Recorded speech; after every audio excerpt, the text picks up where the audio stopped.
Sejam muito bem-vindos e bem-vindas a mais um Faz de Conto.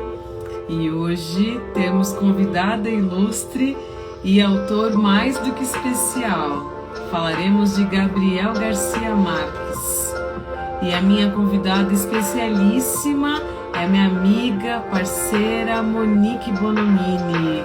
Estou ansiosa para falarmos sobre o conto Só Vim Telefonar, do Gabo. Sejam bem-vindos. Oh, Jackson, e aí, querido? Hoje o papo promete, hein? A Monique veio preparadíssima, cheia dos estudos e das análises maravilhosas para falar de Gabo. Estou convidando a nossa querida para iniciarmos esse papo sem mais delongas. Olha ela chegando. Boa noite, Jana. Toda trabalhada Oi. no verde. Ai, hoje eu estou aqui toda de verde para celebrar aí a esperança por dias melhores. Com certeza.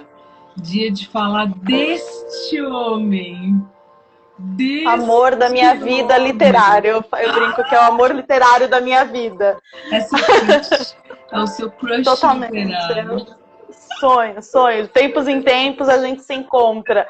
Não de forma amorosa, mas assim, eu babando, sabe? Como quem encontra assim, um mestre. Eu sempre sonho com o Gabriel Garcia Marques. Gente, é sempre de outras vidas que a gente tem.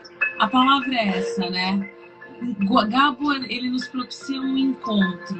Eu reli o conto hoje e depois disso eu falei, gente, eu vim falando, eu falei assim, como é que pode escrever assim? Como é que pode? Gente, beira ao cinematográfico. Eu fiquei imaginando isso, esse conto de hoje transformado num filme. Daria porque é muito mesmo, né? Porque era uma das paixões, né, do Gabriel Garcia Marques, o cinema. Ele chegou a participar de algumas produções cinematográficas, ele gostava mesmo, mas assim, como ele consegue transferir para a escrita, né? Essas cenas todas, as sensações todas, e assim, tão acessível. Assim, ele não usa... O jeito que ele escreve é muito simples. Não tem esse rebuscamento que afasta? Não tem. Não tem nem a construção. As frases são simples. Ele não inverte ordem, né? Não. A gente, né, não diz uma coisa querendo dizer outra. Exato. Só que ele é tão objetivo, a gente consegue penetrar tanto nas cenas que ele cria, né? Que a gente não consegue ler. Bem, de tudo que eu já li de Gabo, eu não consigo ler e não me extasiar. Não tem como. Tem um cantinho só pra ele. Assim, toda vez que eu leio, eu fico... E o que eu releio dele, eu também sempre causa um arrebatamento, assim, né? É uma sensação. Eu vim relendo para hoje, né, para nossa conversa, no caminho, no translado do colégio, né? Então, eu comecei a ler o conto, sei lá, 5:30 da manhã, 6 horas da manhã. E eu fui lendo durante o caminho inteiro. Eu fiquei assim, quando eu terminei, eu falei, não, Gabo. E eu já havia lido os 12 contos em 2016 para o Café Literário. Mas quando a gente fala de conto, de um livro de contos, algumas narrativas ficam mais fortes, outras menos. Isso é normal. Quando eu acabei a leitura para hoje, eu falei, uau, estou ansiosa para esse papo com a minha amiga. Eu gostei. Eu sempre falo isso para você, né? Já falei aqui no Faz de Conto, já falei lá no café. Eu não sou uma leitora de contos, né? Eu comecei a ler contos por causa do café mesmo. O que eu tinha lido de contos foi Gabo, porque ele tem Os 12 contos.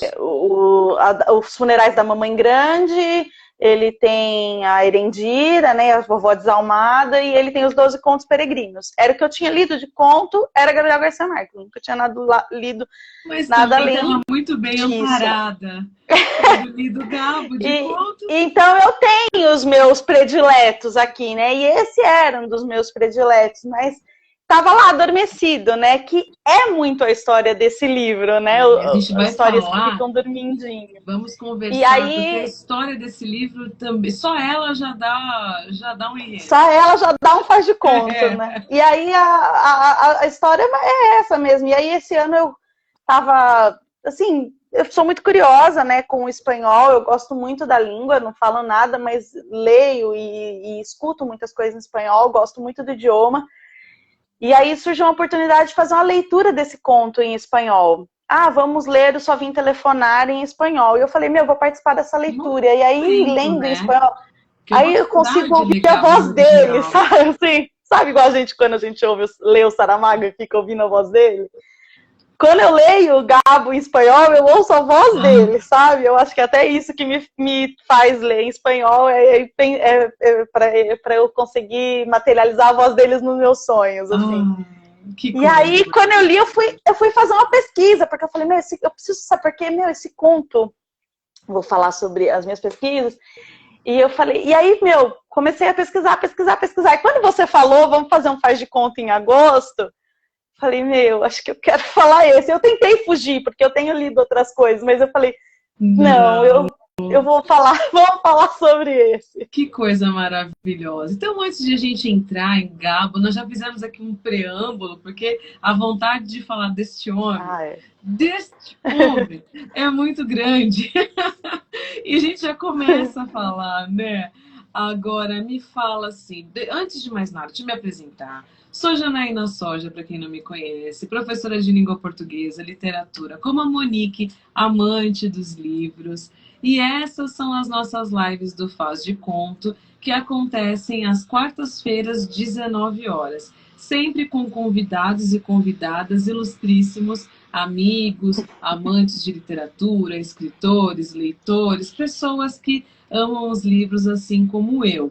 E a nossa convidada de hoje é uma amiga de longa data, que é a Monique. Conheço a Monique há anos e nos conhecemos no clube de leitura que eu faço a organização, a curadoria, faço de um tudo lá. 2017, eu garrei e não larguei mais.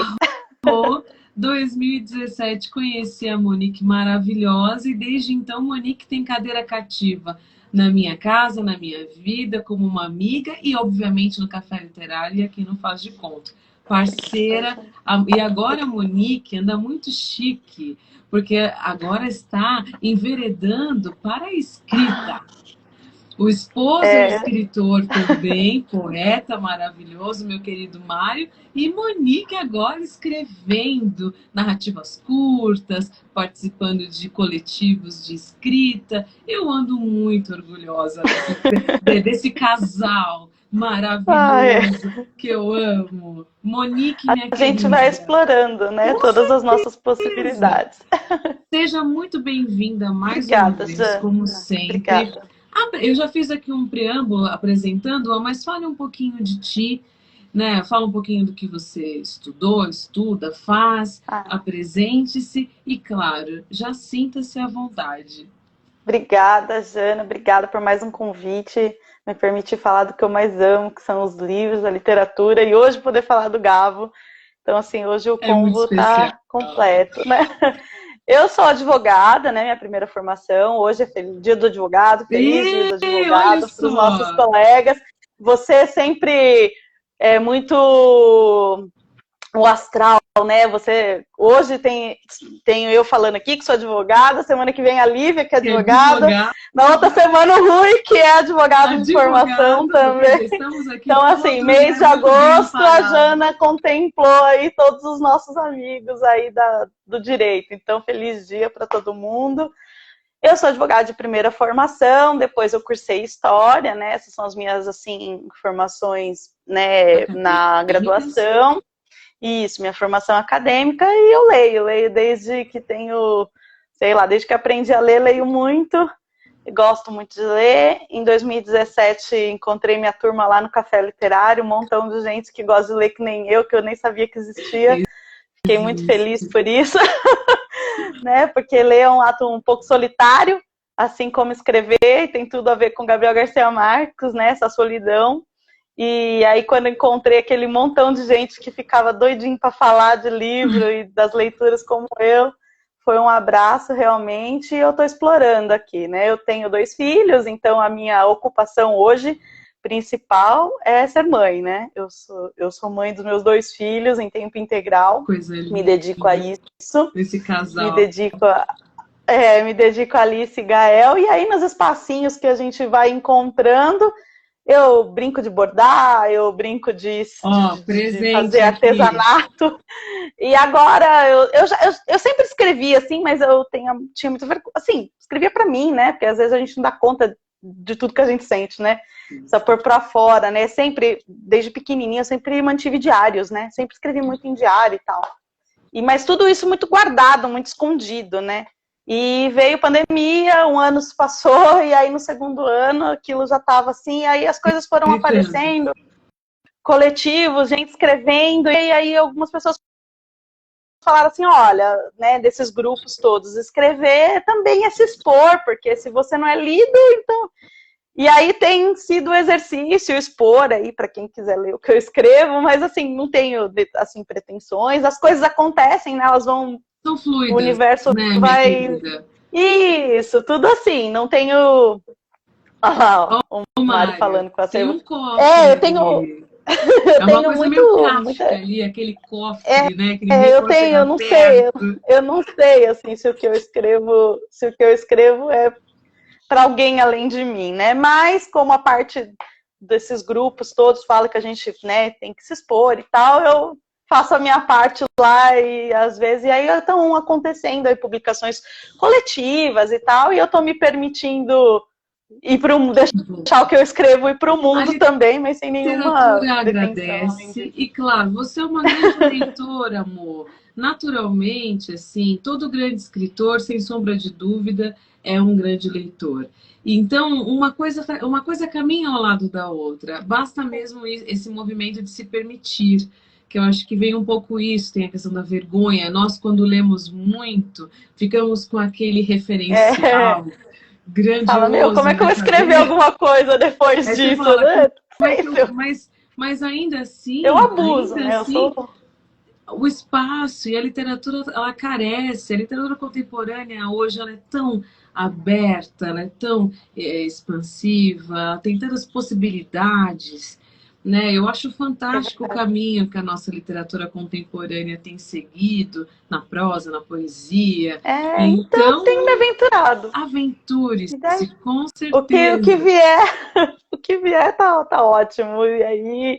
E aí é mais como eu sempre falo para você, a gente é múltiplo, né? Então eu gosto de explorar isso. Eu gosto, até fiz alguns vídeos aqui pelo Instagram falando disso, né? Do prazer de fazer as coisas pelo prazer de fazê-las.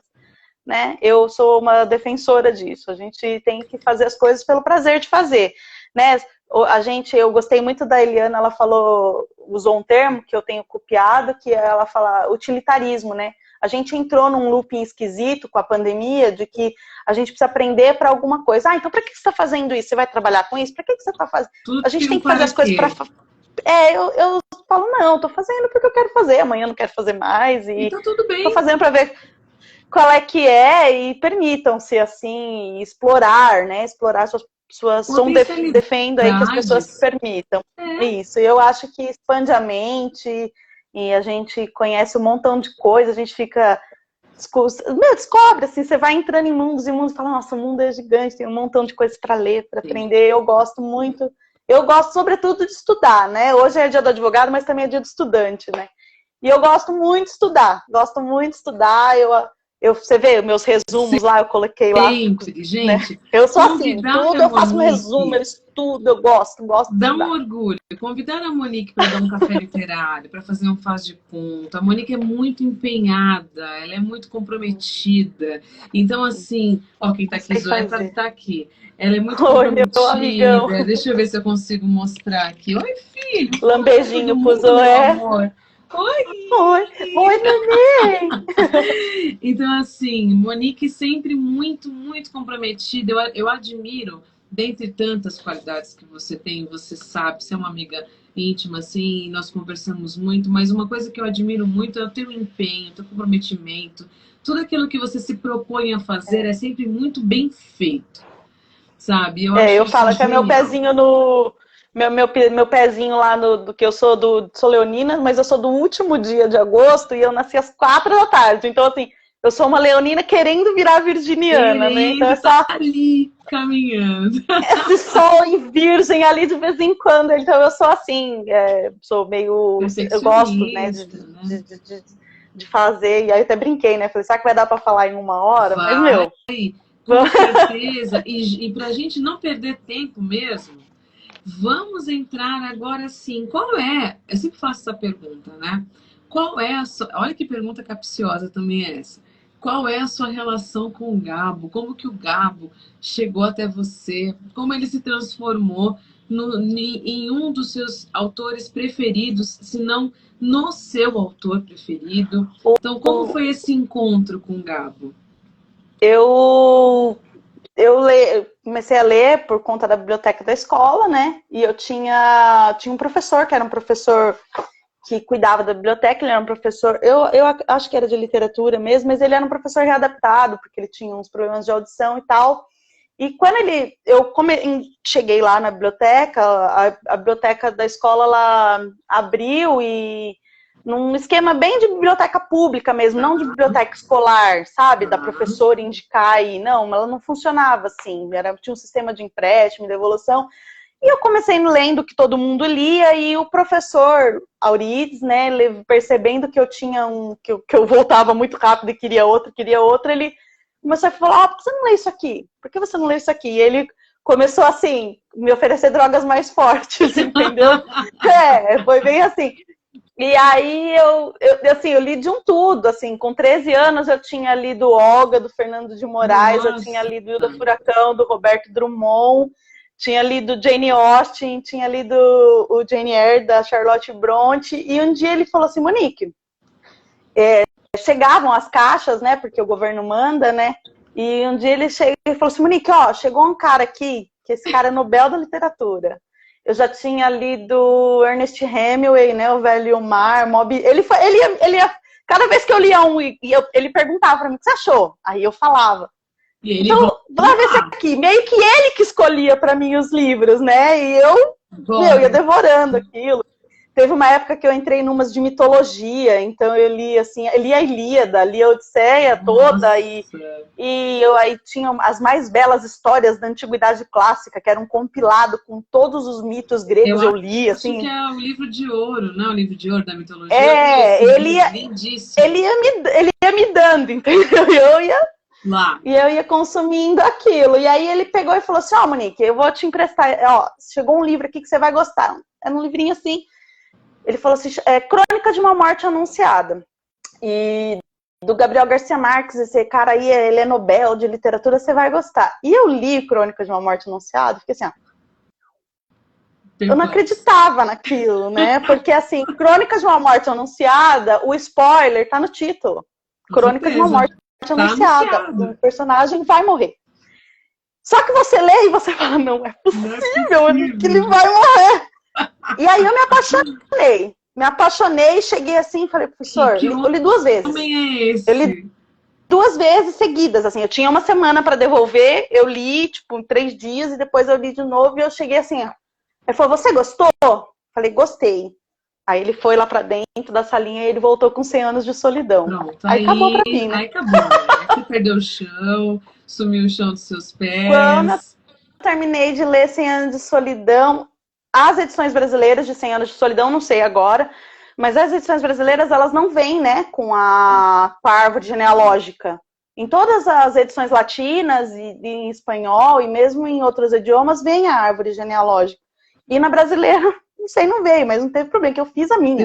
Assim, eu desenhei, e sim, e eu fiquei apaixonada por aquilo, e eu falei, mano, que coisa linda. E aí, assim, eu comecei a namorar com o Mário muito jovem, né? Eu tinha 15 anos, e com 15 anos eu já tinha lido 100 Anos de Solidão 3 vezes. Fiquei apaixonada, assim. Aí só que eu não tinha o livro, né? Era o livro da biblioteca. Aí num Aniversário de presente, namoro. assim, num aniversário, qualquer coisa, ele chegou com 100 Anos de Solidão e Pronto, falou, ó, que eu trouxe pra você. Olha Acabou. aí, daí acabou. Era casamento Aí, marcado. assim, Não tem o que eu não falar. sei quantas vezes eu li. Eu não sei quantas vezes eu li Coisa os 100 Anos de linda. Solidão, assim. Eu leio, releio. Depois começou a pandemia, o Mário me deu de presente de pandemia Uma a edição versão em espanhol. lindíssima. Eu já vi na sua Lindíssima. casa. Tipo, li em espanhol e ele leu, porque ele falou, meu, você fala tanto esse livro, eu tenho que ler esse livro. E ele leu, e aí eu revisitei passagens do livro, e eu sou assim, eu vira e mexe, eu encosto lá no 100 Anos de Solidão e leio, então assim, E namora, realmente... né? É um namoro, aquilo é um namoro. E aí eu linda. não li tudo ainda preciso ler a obra jornalística do Gabo e tal, mas assim, E já que tudo que... estamos falando da obra jornalística, chegou o momento de falar um pouco sobre a história do Doze Contos, Isso. que tem a O ver com 12 essa Contos, questão que do tem a ver. jornalismo, né? A atuação Totalmente. do Gabo. Então, conte-nos a O história. Gabo, ele era um escritor, mas ele defendia muito a profissão de jornalista, né? Tanto que a fundação, né, Gabriel Garcia Marques, é atuante no setor de jornalismo para formar periodistas, né? A parte literária, ela é bem secundária dentro do trabalho da fundação que ele criou. E ele começou a trabalhar em 48 como jornalista, né? E ele em 50 e alguma, meio de 50, no meio dos anos 50, ele acabou publicando um artigo, a Colômbia estava sob uma ditadura, eu anotei, peraí, Gustavo Rojas Pinilla, e ele publicou um artigo e aquilo causou, assim, furor, e ele foi orientado a deixar o país, né, porque já não era mais seguro para ele, e ele começa uma verdadeira peregrinação, né, de 59 a 66, ele passa por Roma, Nova York, ele vai para Paris, ele vai para Havana, ele vai para a Cidade do México, ele, né, sai andando, até que em 67 ele chega em Barcelona, se apaixona por Barcelona e fica lá, é onde ele ficou mais tempo. Ele ficou lá de 67 até 75, né? E sempre com a dor do exilado, né? Porque o exilado, ele nunca deixa de pensar na terra natal, né? E enquanto ele peregrinava, né, o Gabo peregrinava exilado, ele foi escrevendo histórias, né, e foi anotando num caderninho, mas nada que ele achasse relevante. E esse caderninho acaba se perdendo, e depois de 75, ele vai morar definitivamente na Cidade do México, porque ele nunca fez as pazes com o governo colombiano. Ele se instala definitivamente na Cidade do México, e aí ele um dia tem um estalo e resolve... Fala, meu, e aquele caderno, né, de quando eu fiquei rodando e tal, e eu escrevi, ele não achou aquele caderno, assim, e aí ele se pôs de propósito de reconstruir as histórias. Algumas eram ficcionais e outras eram reais, só que a gente não tem como saber quais eram as ficcionais e quais eram as reais, né? O fato é que ele escreve sobre a perspectiva do exilado e também sobre essa condição da solidão humana, né, que toda a obra do Gabo, ele perspassa o tema da solidão, né? Como que a solidão, ela é inerente da humanidade, por mais que as coisas aconteçam e você tenha amigos e você tenha família, né? E acho que também por ele ser escritor, né? O ato de escrever é um ato bastante solitário, então a obra dele fala sobre solidão. É uma temática muito pungente na escritura dele, né? E porque ele era jornalista, né, a questão também da América Latina, né, porque ele vivia andando no mundo, porque ele não era ele não era acolhido dentro da própria casa, né, a questão da América Latina, né, também sempre era uma questão forte. Toda a obra dele, há críticas, né, há críticas à colonização, há críticas, assim, quando você lê o Amor nos Tempos do Cólera, né, ele escreve tirando sarro dos costumes, né? Porque a parte rica da cidade usa aquelas roupas pesadíssimas e é um calor horrível e ninguém aguenta, que são roupas que não são roupas para se usar adequado. No calor que faz. O livro, né, passa em Cartagena, e tipo, mas eles usam porque é o que se usa em Paris. Né? Então, assim, né? toda a obra dele. Então, assim, Amor dos Tempos do Cólera tem toda uma crítica. Então, assim, dentro da obra do Gabo, a solidão e a questão do papel político da América Latina, elas são sempre muito latentes. E esse livro, ele também é sobre a peregrinação das pessoas que são exiladas. Então, todos os contos são latinos que moram fora dos seus países de origem, por uma razão ou por outra. E no caso do nosso conto, não é diferente, né? Ele também fala da Maria, que ela é uma mexicana, vivendo em Barcelona há 8 meses. E o que me encantou nesse conto é que, para quem conhece um pouquinho da obra, e eu falo das duas principais, que é o 100 Anos de Solidão e o Amor nos Tempos do Cólera, tanto a Úrsula, que é a personagem feminina mais forte de 100 Anos de Solidão, contra a Fermina Daza, que é o Amor de... Elas são mulheres fortíssimas, determinadas e, assim, que têm uma personalidade muito forte e acabam fazendo prevalecer, né, as suas vontades ao longo da história. E a Maria, ela não é assim, né? A Maria, ela acaba por se conformar com o que acontece, né, com ela na história. E isso que me causou um grande estranhamento, porque é uma heroína que destoava muito das heroínas dele, né? E eu fiquei muito pensando nisso, falei, poxa, ele não redimiu ela, né? Ela desaparece. E aí eu falei, como assim, né? A Maria desaparece. Desaparece. É terrível, né? O conto, a gente não sabe o paradeiro dela, né? O conto acaba sem a gente saber que fim levou. E aí isso me intrigou, porque todos os livros que eu já li do Gabriel, todos os livros, a personagem feminina, ele sempre tem uma personagem, mesmo num livro que tem uma temática parecida com o da Maria, que é o do Amor e Outros Demônios, que é a baronesinha, que é a personagem, ela é uma menina, e assim, a vontade dela acaba prevalecendo. Todas as personagens dele que eu conheço são personagens femininas fortes, que de alguma forma, mesmo com resiliência, mesmo assim, com percalços, elas acabam fazendo, assim, se prevalecendo, né? E nesse conto não. E isso eu fiquei senti uma dor muito grande, né? Encafifa, e fiquei, meu, que será? Por que será, né? E aí fui fazer minhas pesquisas e quis saber, né? E aí, lendo o conto com mais atenção, eu percebi que talvez esse conto, ele acaba assim porque ele pode ter sido uma das histórias reais que ele comenta na abertura. Porque há alguns índices dentro do conto que nos indicam que essa história pode ser real. Ele fala assim, só depois eu percebi que nós não sabíamos o nome dele. Então ele fala em primeira pessoa. Então ele diz que conhece o mago, que conhece a Maria, mas que eles nunca se pararam para se perguntar o nome de verdade dele. E aí você fala, cara, talvez esse casal tenha existido mesmo. Que loucura essa história. E depois ele fala da Rosa Regas. A Rosa Regas, ela passa 2 vezes no conto. A Rosa Regas é uma escritora catalã que fazia parte de um grupo chamado Agosto Divine. E o Mário agora vai me chamar a atenção, porque eu devo ter pronunciado Gosto errado. Enfim, a Gosto Divina era um movimento cultural antifranquista, e ela foi uma das pessoas, dos intelectuais, que acolheu o Gabo quando ele chegou em Barcelona. E esse lugar onde eles vêm, né, onde eles vão, que eles conhecem o Mago, que é esse restaurante, que sentava 6, mas era para sentar 6, mas sentavam 20, ele realmente existiu, e tem entrevistas dela contando das reuniões com o Gabo nesse lugar.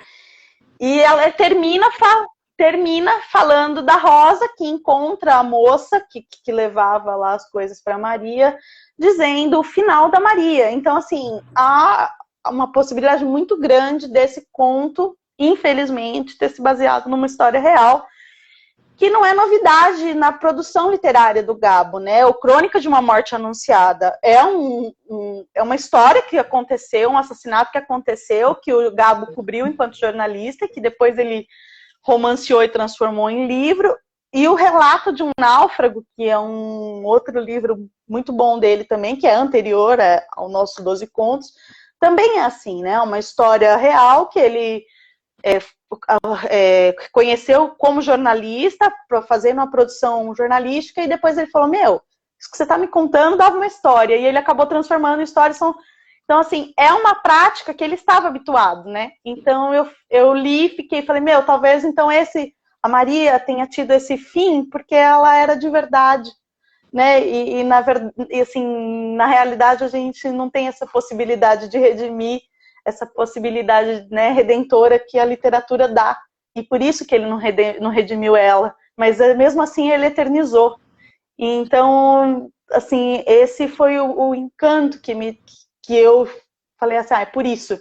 E aí, por isso que a Maria ela se tornou tão especial dentro dessa obra, dentro dessas personagens femininas todas que ele constrói, porque ele tentou eternizá-la, já que ele não poderia redimi-la daquele destino tão triste, né?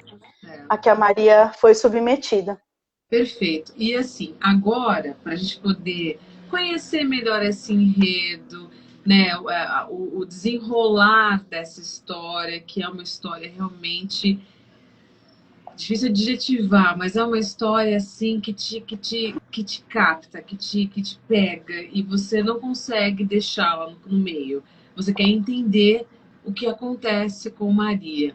Então, aqui temos alerta spoiler. Você terá a oportunidade, quem aqui nos assiste, de conhecer e ler, quem não leu 12 contos, ler as outras histórias sem saber o desfecho. Mas essa, em especial, só vim telefonar. Não tem jeito, nós contamos a história e, enfim, esmiuçamos. Então, Mo, querida, tendo conhecido aqui um pouco da história do Gabo, do seu papel no jornalismo, dessa peregrinação que intitula, né, o livro e tudo, agora conte-nos assim, de uma maneira sucinta, o fio do enredo de Só Vim Telefonar. Sobre o que fala esse conto? Só Vim Telefonar, a história da Maria, que é uma mexicana de 27 anos, que está voltando de uma visita aos avós. Ela vive em Barcelona e ela alugou um carro para fazer essa visita. E quando ela está voltando, tá uma chuva muito forte, o carro dá uma pane, ela não consegue fazer o carro pegar de novo.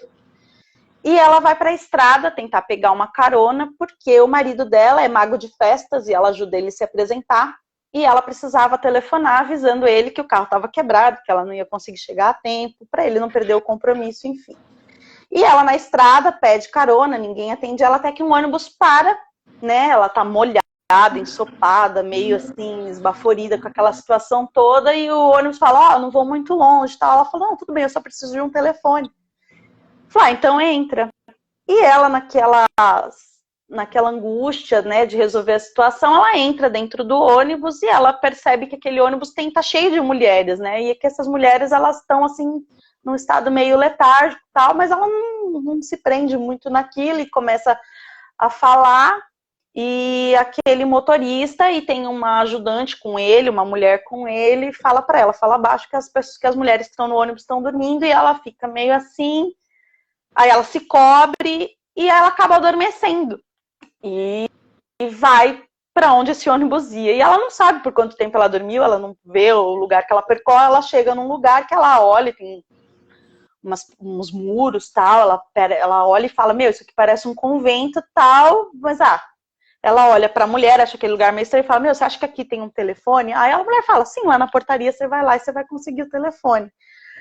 E ela tá com esse propósito, só que quando ela vai descer do ônibus, aquelas mulheres estão descendo em fila indiana, obedecendo assim como crianças, e o guarda fala, volta pra fila, e ela fala, não, só vim telefonar, e o cara não dá muita atenção pra ela e manda ela ir pra fila, ela fica meio assim, sem saber, e vai pra fila, porque, né, ela fala, a hora que eu entrar lá, e aí, de repente, ela entra com essas mulheres e ela fala, olha, eu só quero usar um telefone. Não, calma, belezinha, você já vai telefonar tudo.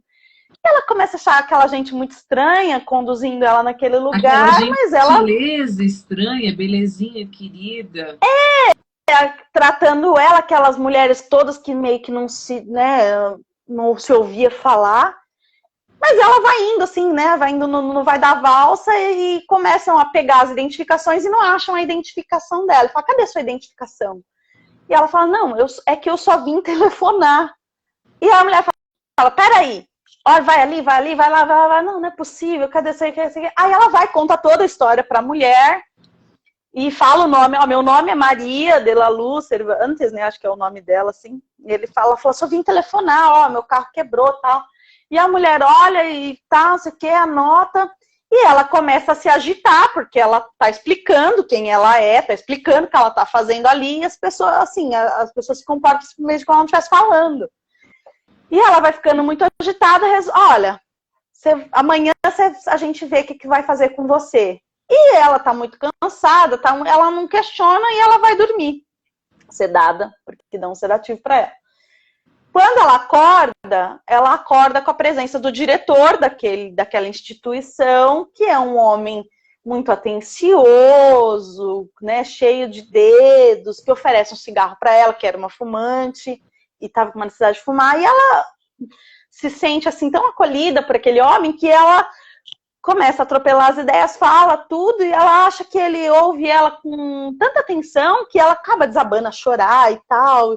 Enfim, ele pega e pergunta, e agora, eu vou poder usar o telefone? Ele fala, não, você vai ter que esperar mais um pouco. E ela fala, gente, eu não acredito nisso. Olha, eu só quero telefonar. Não, fica calma que em breve você telefona. E os dias vão passando. Os dias vão passando e ela fica presa naquele lugar como se ela fosse uma interna. Sim, e as pessoas não dão ouvidos para ela, até que um dia acontece uma bagunça lá, e fugindo lá da bagunça, ela entra num espaço, esse espaço tem um telefone, e ela resolve ligar para o marido para avisar onde ela estava. Acontece que esse marido, que já estava mais de mês sem ver a esposa, acha que tinha sido abandonado. Ele era um homem muito ciumento, e ela já tinha, de fato, abandonado ele outras vezes, por outros casos amorosos. E aí ele começa, assim, a se revoltar com ela nos primeiros dias. Primeiro ele acha que aconteceu alguma coisa ruim, depois ele acha que ela traiu ele, até que ele pega um ódio, porque ela abandonou ele pela terceira vez, e decide que ele não quer mais saber dela, e nem quando a companhia de seguro vai lá falar que encontrou o carro abandonado, arrebentado, ele fala, ela deve ter ido embora com outro, não dá muita atenção para o estado do carro, e o guarda fica até sem jeito, porque ele tem tanta certeza do que ele está dizendo, que eles vão embora, encerram o caso, e quando o telefone toca, e ele era um mago de festas, e ela fala, Coelho, quando ele ouve a voz dela, ele fica tão possesso que ele fala, puta, e desliga o telefone, e aí ela não acredita naquilo, que assim, ela só esperava um telefone, quando ela consegue, ele xinga ela e bate o telefone na cara dela. E assim, aquilo dá uma revolta tão grande nela, ela fica assim, aquilo consome os nervos dela. Ela chega no refeitório, tem uma foto do generalíssimo, que é o Francisco Franco, ditador da Espanha. Ela ataca aquilo, quebra um vitral, se machuca inteira, tem um acesso de ódio, é sedada. Eles aplicam terebentina, né, nas pernas dela para ela não conseguir andar, amarram ela, e aí ela começa a passar por todo aquele processo de novo, de ter que adquirir a confiança e tudo, e nesse espaço de tempo existia uma guarda, né, uma dessas guardas enfermeiras lá, que tinha desenvolvido uma paixão por ela, e que vinha cantando ela, né, olha, se você vai ter cigarros, bem num sistema carcerário, assim, que a gente vê, né, nos filmes e tal, e ela fala, bem, eu vou ceder às investidas dela se ela mandar um recado pro mago, pro meu marido, e avisando que eu tô aqui. E ela acaba se rendendo, porque ela percebe que, assim, não vão dar, nunca vão ouvir ela lá, né, ela perde todas as esperanças. E ela fala, ele não vai me ouvir se eu conseguir pegar o telefone de novo, porque ele já bateu o telefone na minha cara, não vai adiantar nada eu ligar lá. Ele não vai acreditar em mim. Então eu preciso fazer chegar nele uma mensagem de que eu tô aqui, ele tem que vir me buscar. E dá certo. E ele aparece. Quando ele aparece, ele vai falar com o diretor do hospital. E o diretor do hospital se refere a ela como uma interna. E o marido dela não questiona em nenhum momento, talvez ela esteja aqui por engano. Ele vai ouvindo tudo aquilo de outro homem, né? E ele vai, mas ela era assim, mas ela era assado, mas nunca pensei que fosse ser louca. Não, olha, mas ela caiu no lugar certo porque aqui nós temos mão forte e ela tá, então assim. Só que eu vou te avisar, ó, ela tá muito descontrolada tal, e ela tem um delírio com o telefone. E aí ele vai encontrar com ela, eu vou autorizar uma visita e ele vai lá fazer a visita. Quando ele vai fazer a visita, ela tá arrumada, achando que vai embora. Quando ele chega lá e fala, olha, talvez seja melhor você ficar uns dias aqui, aquilo acaba com ela. Ela fala, como assim ficar uns dias aqui? Você tá acreditando neles? Do tipo assim, sou eu, né? Oi. Não, minha querida, não sei o que. Ela falou assim, escuta, eu cheguei aqui, eu só queria telefonar. E o que seria uma explicação bastante plausível para a situação dela, na verdade, faz com que o marido lembre do alerta do médico e legitime tudo que o médico falou. E aí, quando ela se dá conta de que ela não está conseguindo convencer o próprio marido de quem é ela desiste. Ela desiste, ela se revolta, ela não olha mais, não recebe mais cartas dele, ele tenta, ele insiste por um tempo em voltar lá, só que ela desiste e ela acaba se resignando ao destino dela.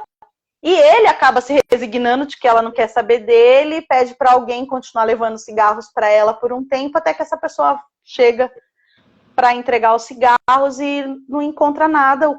Aquele hospício, né, aquele sanatório, manicômio, tá fechado e ninguém sabe o que fim levou. E ela fala, a última vez que eu a vi, ela tinha engordado um pouco, mas tinha um semblante de que vivia a paz do claustro. Como se ela estivesse em paz, né? Como se aquilo que aquela resignação dela Fosse uma fosse pura. aceitação e pura, uma coisa, né? E acaba o conto e a Maria desaparece, né? E aí você fica matutando milhões de coisas, porque você fala, como assim? Olha, o que me deixa... ficou presa. Quero muito ouvir sua análise, suas pesquisas e tal, mas o que me deixa estarrecida e me deixou desassossegada quando li é que é uma história que poderia acontecer com qualquer um de nós. Qualquer um de nós poderia ter sofrido um acidente na estrada, como ela, ter tido um problema no carro. Qualquer um de nós poderíamos ter pedido uma carona e dormido. Ainda eu que durmo a beça, dormido, né? Acordar num lugar, né, Você não conhece? como aquele, ser tratada daquela forma, ser silenciada daquela forma. E é muito interessante que no momento em que fazem as anotações a respeito dela, agitada, né? Porque como ela realmente afoita, pedindo um telefone, tentando, eles, né, ela não tinha identificação, não sabiam quem ela era, consideraram-na agitada. E aí, por conta até disso, doparam-na. Então, foi muito terrível, porque foi assim, gente, daí também essa hipótese que você apresenta no início da nossa conversa, de que essa poderia ter sido uma das histórias reais, porque de fato ela traz um fundo de verdade, e o Gabo narra isso de um jeito tão cru, né, assim, direto ao ponto. Não tem rodeio.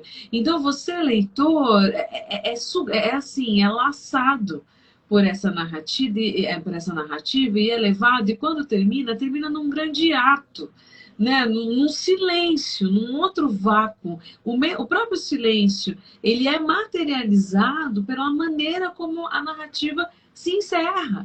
Nós não sabemos do final desse manicômio que acontece, aonde estão todas as internas, aonde foi parar Maria, não se sabe. Né? Então essas internas, né, em um momento lá da noite, elas meio que tem uma conversa, ela fala, onde nós estamos? E uma interna responde para ela, no inferno. Então, assim, outras tinham a percepção do que era aquilo, né? Não era só ela, né? E você fala assim, mas tá todo mundo assim, aquele encarceramento, ele é tão eficaz que, assim, como você falou, o silenciamento, assim, nós estamos no inferno.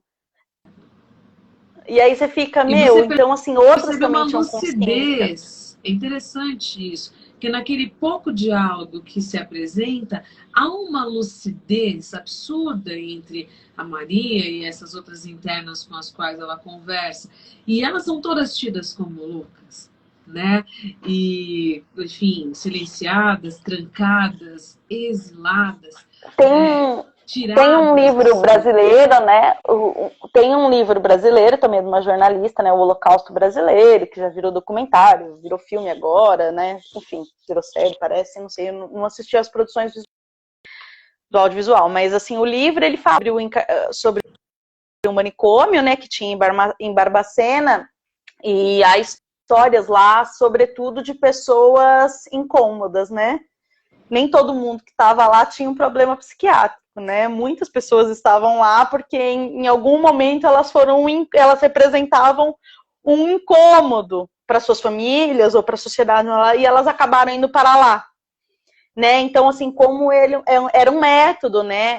A questão manicomial também era um método para você tirar de circulação aqueles que constrangem, né?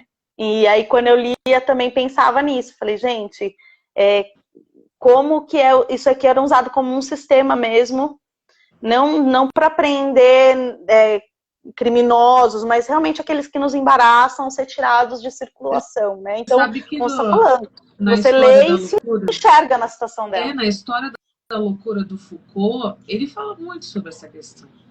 Né, de como até pessoas, os leprosos, eles eram levados para manicômios, tirados de fato de circulação, tidos como uma escória, uma sujeira, vamos limpar o ambiente, né? Então, me veio tudo isso, e daí o meu incômodo tão grande, e o tanto que me sensibilizou a história da Maria, justamente pela sua verdade, pelo seu fundo de verdade, e por, infelizmente, ser uma história tão possível.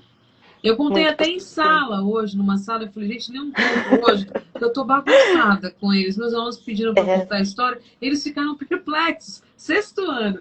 Claro que eu dei uma simplificada na coisa, enfim, mas eu contei o fio do enredo assim, porque você fica de fato. E aí, para a gente caminhar para o final da nossa conversa, como que você lê tudo isso, né? Porque tem um universo aqui nesse ponto.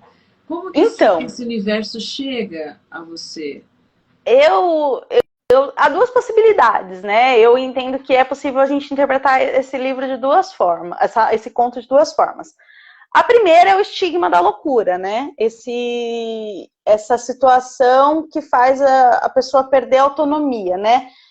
O Gabo, ele traz essas personagens na obra dele, né? O José Arcadio Buendia, em Cena de Solidão, preso embaixo da árvore, né? Ele, né, considerado já como louco, então você não pode mais ficar sozinho, você tem que ficar preso aí embaixo.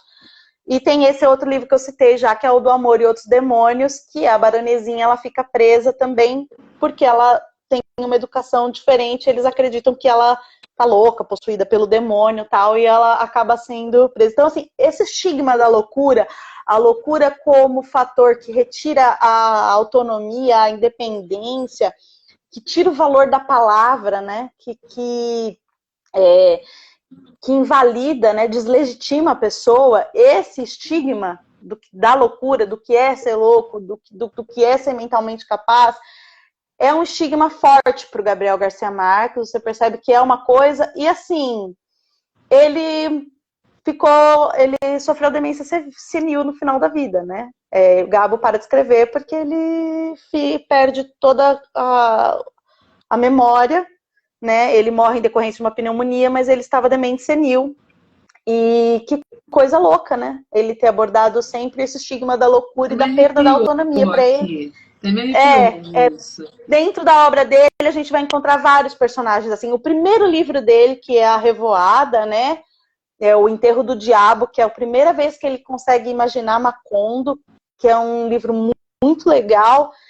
Fala justamente de um homem que é tido por marginal, um homem louco, um homem que as pessoas evitam porque ele tem ideias muito diferentes e um comportamento estranho, né? Ele era o diabo, inclusive, para as pessoas lá daquele ambiente. Então, assim, a gente percebe que essa estigmatização, esse olhar para o louco, esse olhar é muito, muito forte, né? E ele traz uma outra coisa sobre a loucura, que é assim, em que medida que a loucura não é algo socialmente construído dentro da gente. Porque são fatores que vão sendo colocados em cima da Maria, né? Um monte de acasos, né, que vão sendo depositados sobre ela. Então, lógico que ela fica agitada. Ela quer usar o que ela estava com frio, ela estava esperando alguém ceder uma carona para ela levar um telefone. Um acidente. É lógico que ela está atordoada, né? É lógico que ela está falando alto, ela está numa situação de estresse. É lógico que, assim, ela era uma mulher jovem, 27 anos, ela era bonita, né? E, assim, o fato dela ter tido alguns casos amorosos, fala assim, será que ela não era meio desequilibradinha? Será que ela, né, ela foi abandonada por um marido, por um noivo, né, na porta da igreja? E, será que, assim, a gente começa a ver fatores externos fazendo a gente colocar a Maria em dúvida. Não por ela, porque quando ele cita, quando ele descreve ela, ele fala que ela era séria, uma atriz séria, bonita e casada. Esses são os aspectos dela. Só que, de repente, ele começa a encher um monte de penduricalho externo que vão construindo essa loucura em volta da Maria, que não é dela. Né? Então, ele cita a roupa que ela usa, um agasalho de estudante em plena primavera. Ela querendo fumar cigarros molhados, acender um cigarro molhado. Ela falando alto, a mulher fala, fala baixo, elas estão dormindo. A nota do diretor agitada. Né? E depois, quando o mago chega lá para falar, ela tinha um gênio forte, como se uma mulher determinada, uma mulher de opinião, né, uma mulher que seguiu, que quis experimentar o amor, fosse descontrolada, esse ponto da misoginia também, né, essa atribuição feminina, né, a loucura, porque é descontrolada. Né? Então, um monte de penduricalho externo que vão construindo em volta da Maria uma loucura que não é dela. Só que é enlouquecedor, se você pensar. E por isso que ela pega, quando ele fala puta, ela fica puta mesmo. Aí ela fica puta no outro sentido, né? Porque ela pega e ela fala, meu Deus, não me ouvem. Não, assim, o que eu falo são palavras ao vento. E ela ataca aquilo no vidro porque ela quer extravasar aquele sentimento de impotência. Porque ela fica, assim, angustiada. Né? E aí você vê que são toda coisa, fatores externos, né, que são colocados em cima dela. Então, até em que medida que a loucura também não é algo que depois que a sociedade deposita sobre o indivíduo quando não aceita simplesmente pelo que ele é, especialmente no caso das mulheres, né? Não, adjetivo, você é uma louca, você tá ficando louca. Isso já é bastante comum, né? Toda mulher em algum momento da vida já falamos aqui, né, no papel de parede amarelo, né, quando a gente falou lá no conto do papel de parede amarelo sobre a histeria, a mulher descontrolada, né, é uma doença do útero e tal. Por quê? Porque é onde já se viu uma mulher ter vontades e de ter desejos e, tipo assim, não é um comportamento aceitável. Então, assim, ela foram sendo construídas coisas em volta dela até o ponto de que ela ser louca era uma coisa possível. Né? A ponto do marido não questionar o diretor, mas falar, escuta, mas você conhece dela, mas assim, com que base você tá falando que ela é louca? Não, ele não questiona, ele fala, ela tinha um gênio forte e tal. Ai, olha, o delírio do telefone. E assim, a opinião de outro homem que ele nunca viu na vida, é muito mais quando ela fala com ele, eu só vim telefonar, ele... Em vez dele ouvi-la, ele dá o crédito para o outro homem, que fala que ela tinha delírios com o telefone. Então, assim, em que ponto que a loucura, né, não é isso que jogam sobre a gente, né? É uma leitura, assim, que eu fiz... Não, e que é fantástica, sobre, que faz muito sentido. Que é o Gabo investigando, né? O porquê que as pessoas loucas, elas são jogadas na solidão. Porque aí a paz do claustro, né? Eles falam, mas ele fala num momento lá, mais dia menos dia, elas se acostumam. Elas são condenadas a viver isoladas e solitárias porque constroem, né, essa loucura em volta dela. Então, esse estigma da loucura, é uma coisa muito forte dentro da obra. Mas, e você sabe que eu tenho uma paixão pela história, eu falei, mas tem coisas aqui que ele colocou, que eu não sei se precisariam ter colocado. E quando um escritor como Gabriel Garcia Marques coloca coisas, não é aleatoriamente, né? Em vários momentos ele marca o momento que a história está se passando. Então, ele fala que eles se encontravam no bar da Ghost Divine. O que era a Ghost Divine? Era um movimento antifranquista, né? Era um movimento que lutava, especialmente na área da cultura, contra Francisco Franco, né? Eles não aceitavam a ditadura que já vigorava na Espanha há muito tempo, né? A ditadura na Espanha começou a vigorar em 39 e foi até 76. Acabou a Segunda Guerra Mundial, acabou a Segunda Guerra Mundial e o Franco conseguiu permanecer no poder porque ele tinha um apoio da igreja, e aí os Estados Unidos, mesmo ele tendo sido aliado do Hitler e do Mussolini, como ele tinha um apoio muito forte da igreja, né, e por isso o Franco ele era chamado de generalíssimo, ele assim, a ditadura franquista é uma coisa tão louca na Espanha que ele determinou quem seria o sucessor dele. E o rei que existe hoje na Espanha, ele vem de fruto desse trabalho que o Francisco Franco construiu para determinar quem sucederia ele, como seria a sucessão.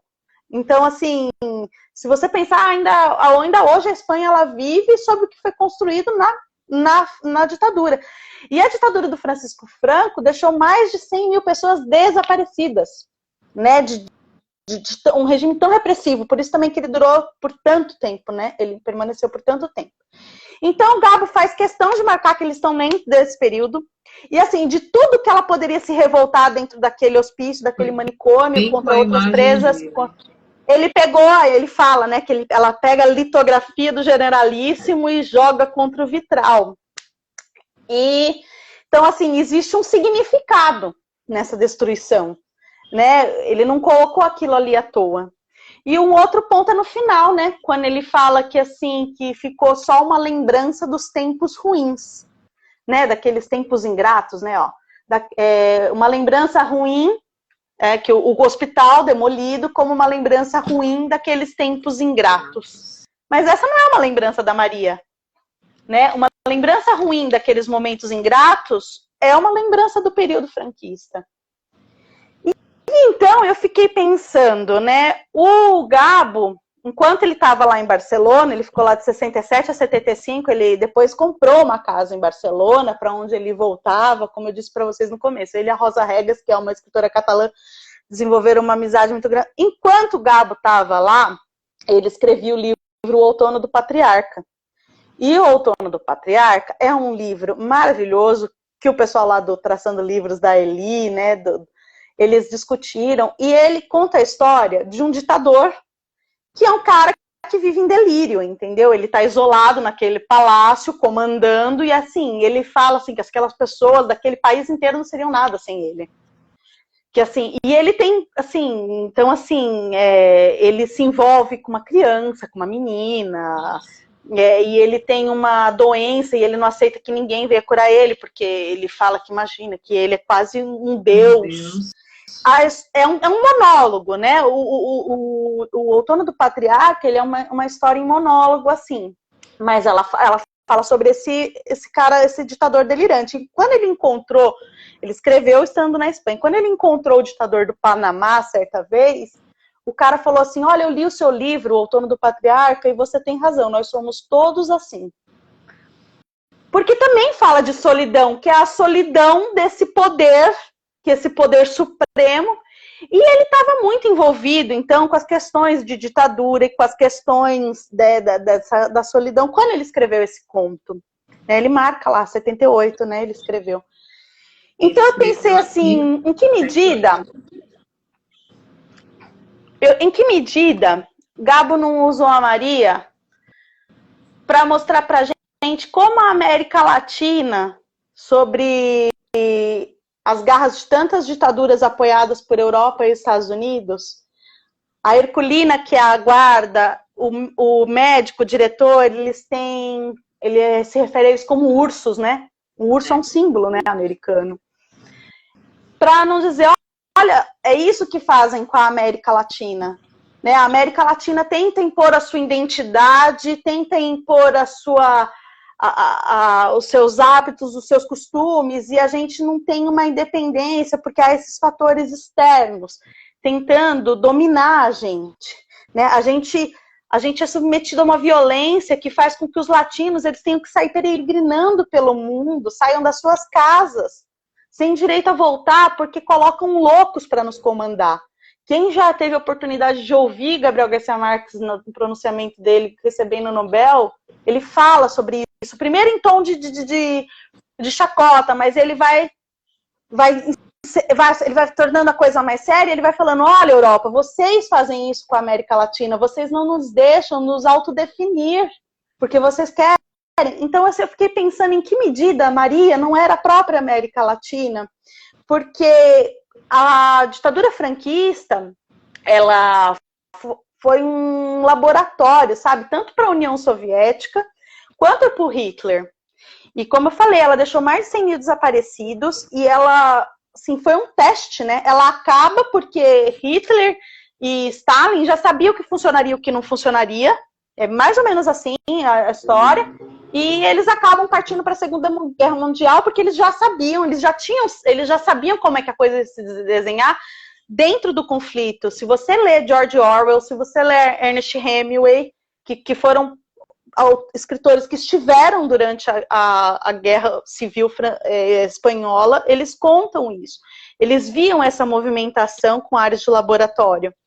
E o Gabo, ele quer mostrar, assim, olha como a ditadura, o que a ditadura faz? A ditadura, ela não quer ouvir as pessoas. Ela tem ela já tem um plano para todo mundo. Então você é incômodo, você não sai, você vai ficar preso e eu não quero saber a sua opinião.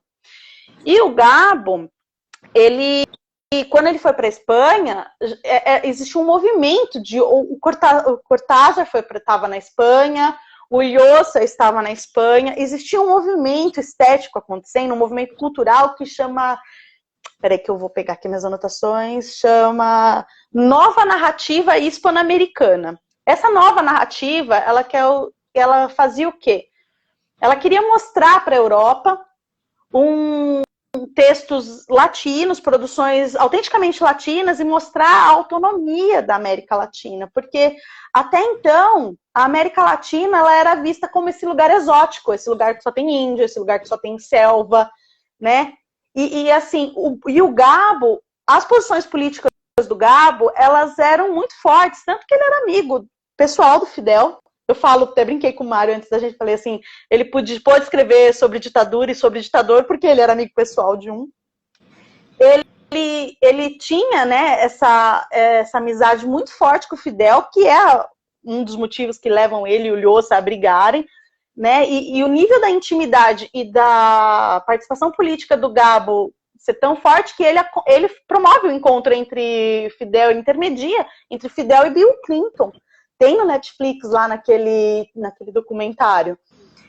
Então, para o Gabo, defender a autonomia política da América Latina era um ponto central da obra dele. E quando eu enxergo ele colocando essas coisas dentro desse conto, eu também penso em que medida ele não está tentando fazer essa representação. Ele está falando, tá vendo? Olha, é isso que a ditadura fazia, franquista. Por que nós podemos viver sob esse sistema? Por que vocês continuam financiando? Por que a tortura, né, a mulher amarrada, é inaceitável aqui, e lá vocês fecham os olhos porque acontece, ainda que a gente esteja aqui falando, olha, nós fugimos do nosso país porque as pessoas nos matam, os nossos governantes nos matam, porque a gente se opõe a eles. Então, por que aqui isso é inaceitável? Porque quando vocês veem a Maria sofrendo isso, é revoltante, e à medida que eu pego e falo que isso acontece lá, financiado por vocês, isso não causa estranhamento. Então, eu também fiquei pensando nesse papel político do Gabo, quando ele tenta usar a contestação da Maria, né? Porque quando ela pega o retrato e joga, aquilo é um movimento de contestação, né? Ela se revolta contra aquilo, né?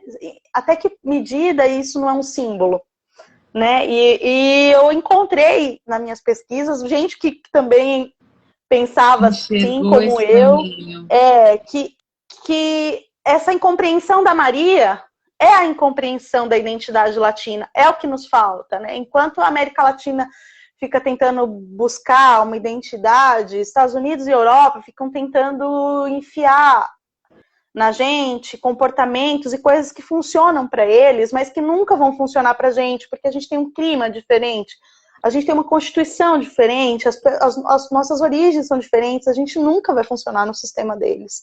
Então, assim, eles tiram nossa autonomia, né? E em que medida também esse conto não é uma crítica?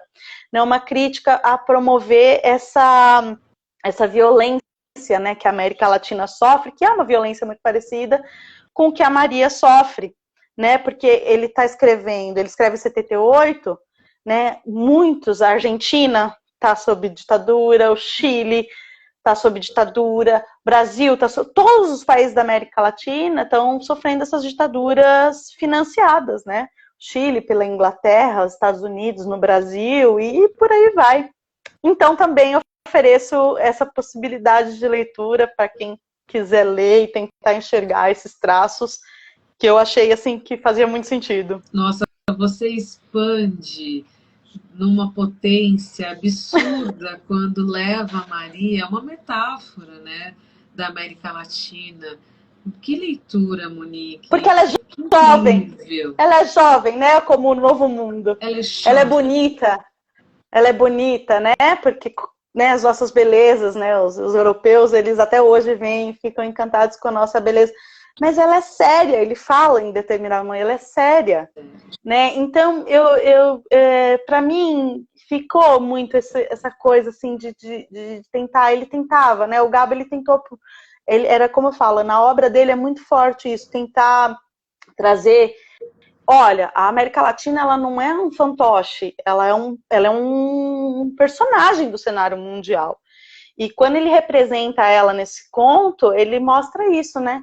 Quando ele coloca ela nesse claustro, essa paz do claustro, né? Ele mostra, às vezes é difícil ficar lutando contra uma coisa que é tão mais forte que você, né? E meio que assim, a Maria desaparece e assim, vamos ver o que vai dar, o que vai acontecer com a América Latina aí nos próximos tempos. E o que vem acontecendo, seguimos, né? No eterno retorno do mesmo. É terrível, né? O próprio Brasil, né, dentro do cenário latino, né, o Brasil, eu sempre, aquela cena do Bacurau, assim, o Bacurau vale o filme pra mim, só aquela cena quando ele fala, não, nós somos mais os brancos do Sudeste, né, não, nós somos mais como vocês, americanos, do que como os nordestinos aqui, tipo, como assim? Não, nasceu aqui, o brasileiro é igual. E me parece muito isso. A gente, assim, os nossos problemas todos, eles nascem na falta de identidade, né? Nessa nossa falta de identificação com os povos originários e assim, a gente tentar viver num sistema que não é o nosso, né? Esse sistema europeu, esse sistema americano, que não funciona pra gente. Eles são protestantes lá nos Estados Unidos, eles têm uma fundação protestante, a gente, né, liberal, eles têm outra formação que não é a nossa, que né, quem estuda um pouquinho enxerga como que a gente vai poder construir casas iguais se as nossas fundações são tão diferentes, né? E enquanto a América Latina, enquanto o Brasil não se chegar a personagem da América Latina, uma personagem de potência, nós somos o maior país da América Latina, né? Só que nós somos o único falante de português, né? Enquanto todo mundo fala espanhol, e a gente aprende inglês na escola, e não espanhol, sabe? Dizendo que a gente faz parte do Mercosul, a gente tem entrada livre em todos os países que fazem fronteira com a gente, na escola a gente aprende o inglês e não o espanhol. Se isso assim, não é um indicador da nossa falta de identidade, de identificação, né, com toda essa nossa... com tudo isso que está em volta da gente, né? O Brasil, ele se desliga. O Mujica, quando ele fala nos documentários, ele fala muito isso. Ele fala, o Brasil é o maior país da América Latina, mas ele não se coloca como defensor da América Latina. Parece que ele está à parte. E a mesma coisa a América Latina, com países tão pequenininhos, cada um fica, sabe, lutando pela sua sobrevivência, e a gente não é reconhecido e respeitado como um bloco. E isso é uma coisa que o Gabriel Garcia Marques, ele mostra na obra dele. né? Ele, assim, atravessado dentro de toda essa construção literária dele, mas, como eu falei, quando ele escreve O Outono do Patriarca, é disso que ele está falando. É um livro sensacional, né? Quando ele, o pronunciamento dele no Nobel, ele faz as pessoas rirem, porque ele vai falando de uma pessoa caricata, um ditador caricato, e de repente ele transforma aquilo, sabe? Vocês riram, mas está cheio de gente assim comandando os nossos países lá na América Latina, não é engraçado. E aí ele põe aquele monte de europeu, assim, em choque, entendeu? Porque ele está falando, olha, assim, é preciso respeitar, né, a nossa soberania, né? E a gente, então, não consegui não olhar para o conto dessa forma. Nossa, Né? Não minha consegui. querida, eu vi aqui Luísa, todos que nos assistem, parabenizando, falando, não te consigo um autógrafo da Monique, por quê? Que leitura fantástica que você traz, você expande. O conto por si só ele é genial, mas as suas chaves de leitura, olhando pela perspectiva da loucura, olhando pela perspectiva do isolamento, da solidão e mais, olhando como uma metáfora da América Latina, gente, você leva o conto para um outro lugar. Então, que conversa, que troca, aprendi muito contigo. Vou reler o conto agora a partir dessa discussão, com certeza vou enxergar, né, outras.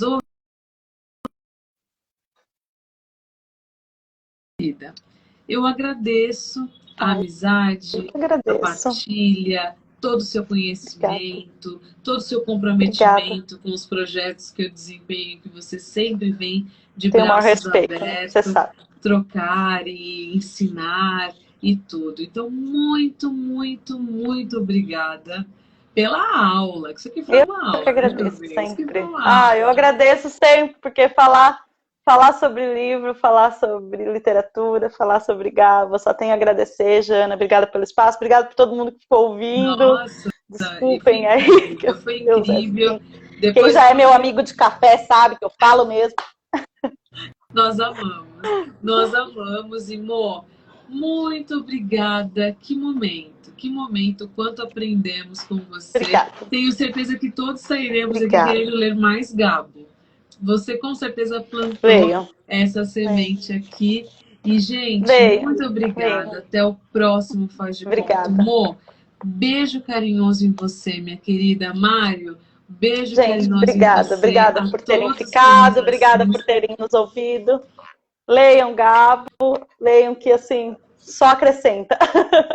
Leiam este homem. Gente, Jana, obrigada, minha amiga, pelo espaço. Querida. Muito obrigada e até o próximo Faz de Conto, gente. Até, muito gente. Obrigada. Não perca a semana que vem. Beijo. Tchau.